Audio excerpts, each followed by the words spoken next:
Sistem komputer. Pada pembelajaran kali ini, kita akan membahas tentang apa itu sistem komputer. Kompetensi dasarnya adalah memahami fungsi sistem komputer, perangkat keras dan sistem operasi yang memungkinkannya untuk menerima input, menyimpan proses data, dan menghasilkan output sesuai dengan spesifikasinya. Nah, sebelum kita belajar tentang sistem komputer, kita perlu sedikit mengenal bagaimana sejarah komputer. Komputer berawal di abad ke-19 ketika Charles Babbage mencoba mendesain komputer mekanik yang bernama mesin analitikal. Desain inilah yang menjadi basis kerangka desain komputer sekarang.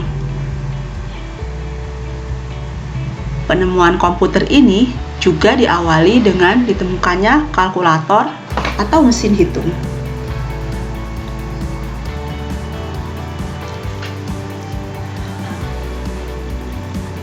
Dalam perkembangannya, kita bisa mengelompokkan komputer ke dalam beberapa generasi. Pada gambar bisa kita lihat bagaimana komputer generasi pertama.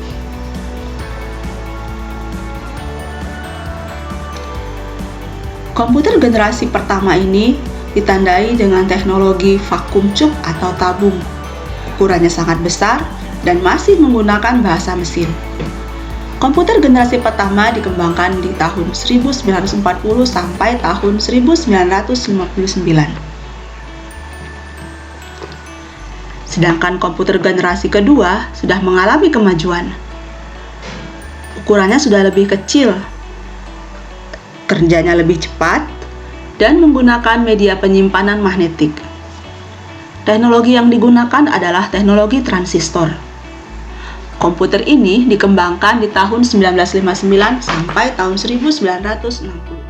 Kecepatan proses komputer generasi kedua lebih cepat dibandingkan dengan generasi pertama. Komputer generasi kedua ini sudah menggunakan bahasa tingkat tinggi seperti Fortran dan COBOL.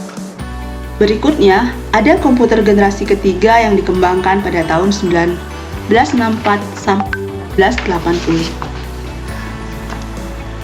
Komputer generasi ketiga ini menggabungkan beberapa komponen di dalam satu tempat. Ukurannya lebih kecil.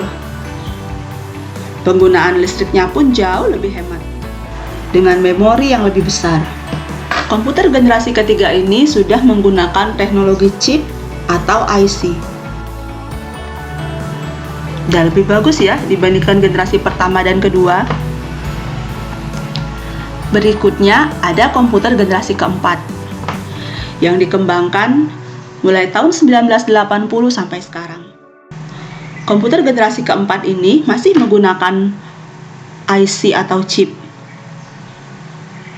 Tapi IC ini telah diintegrasikan ke dalam skala yang lebih besar hingga disebut sebagai VLSI atau Very Large Scale Integration. Pengolahan datanya dapat dilakukan dengan lebih cepat dalam waktu yang singkat. Media penyimpanannya pun lebih besar dibandingkan dengan generasi sebelumnya. Komputer jenis ini sering disebut sebagai komputer mikro dan dikembangkan dalam berbagai bentuk. Ada laptop, kemudian ada juga personal komputer yang biasanya digunakan di rumah-rumah atau di kantor. Pada perkembangannya, komputer generasi ini juga dikembangkan berbagai teknologi IC seperti Pentium, Celeron, Dual Core, dan lain-lain. Generasi ini juga memungkinkan suatu komputer yang disebut sebagai superkomputer. Bahasa pemrograman yang digunakan adalah BASIC dan Pascal.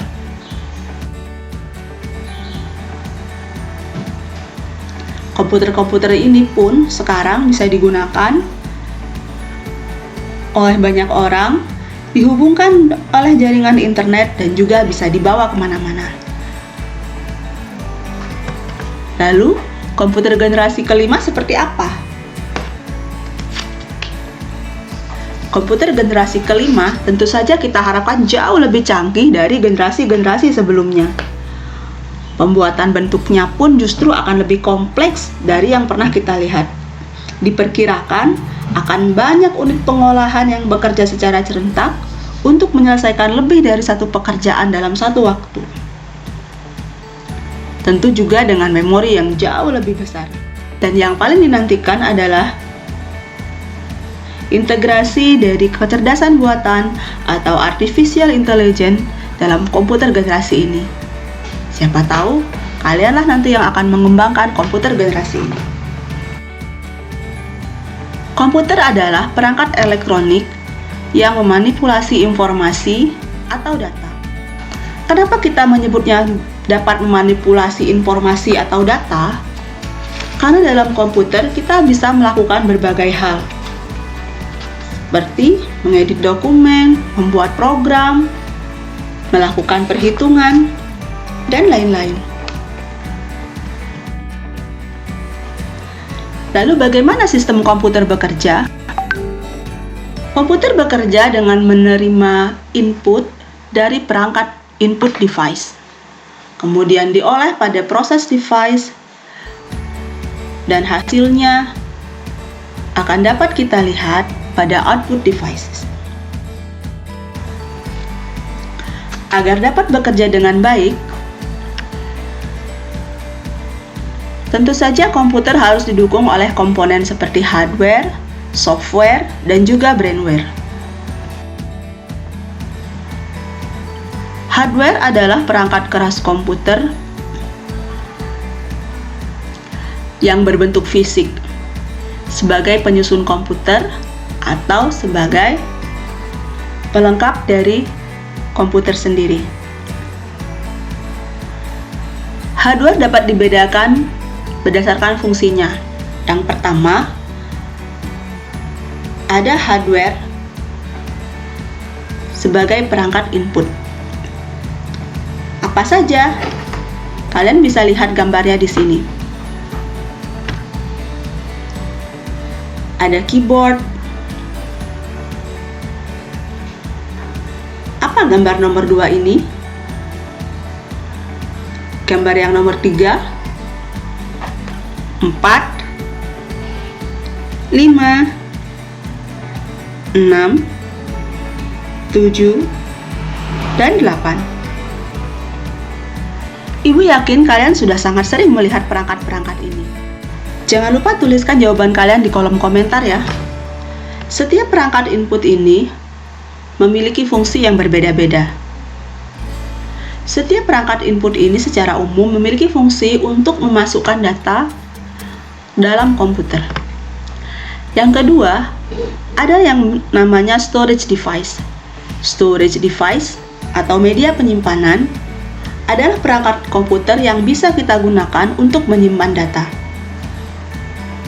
Pada gambar berikut, kita melihat ada beberapa media penyimpanan.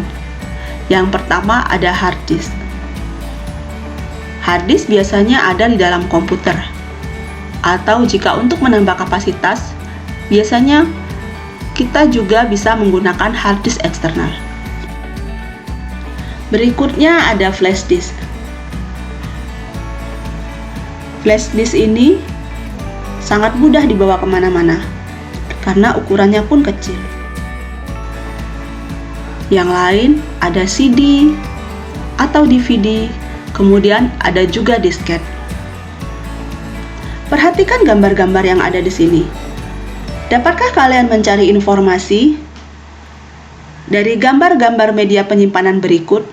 Manakah yang memiliki kapasitas penyimpanan dari yang paling kecil ke yang paling besar? Coba kalian urutkan. Yang kapasitas penyimpanan paling kecil adalah disket. Kedua, CD. Ketiga, flash disk. Dan yang paling besar adalah hard disk.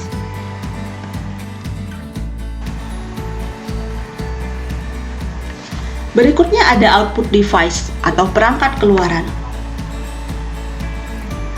Apakah kalian bisa mengenali gambar-gambar ini? Apa saja namanya? Masih banyak lagi perangkat keluaran yang lain. Coba kalian cari tahu ya. Berikutnya software. Software atau perangkat lunak komputer. Perangkat lunak komputer bisa dibedakan menjadi sistem operasi dan program aplikasi.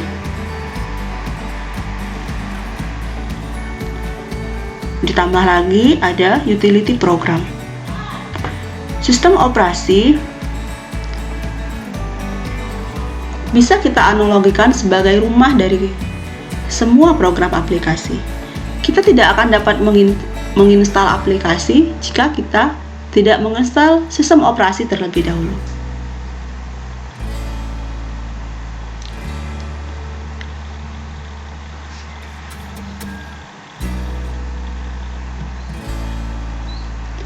Sistem operasi menghubungkan perangkat lunak dengan perangkat keras.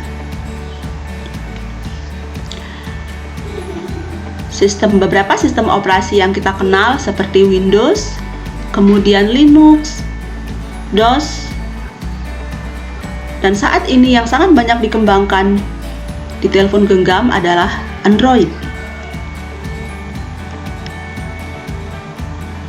Apa itu program aplikasi? Program aplikasi adalah program yang dirancang untuk melakukan fungsi khusus atau spesifik untuk pengguna atau untuk kasus-kasus tertentu untuk program aplikasi lainnya. Program aplikasi ini sangat banyak. Biasanya program aplikasi dibedakan berdasarkan dari tujuan penggunaannya. Misalnya, ada program aplikasi Office. Contohnya di dalamnya bisa ada pengolah angka, presentasi, kemudian ada juga perangkat lunak untuk mengolah teks. Ada berbagai macam program aplikasi grafis, seperti untuk edit foto, membuat avatar, dan lain-lain. Ada juga program aplikasi untuk pemrograman dan juga database. Kalian bisa cari tahu yang lainnya ya.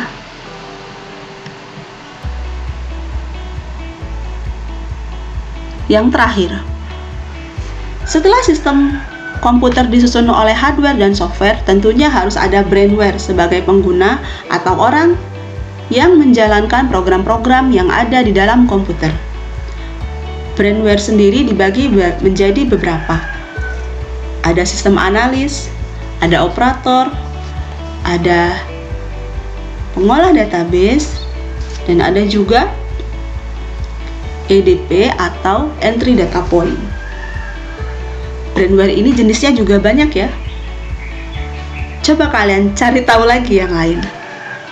Atau kalian bisa bertanya. Silahkan tuliskan pertanyaan kalian di kolom komentar. Sekian dulu ya. Kita lanjutkan di pertemuan berikutnya. Bye!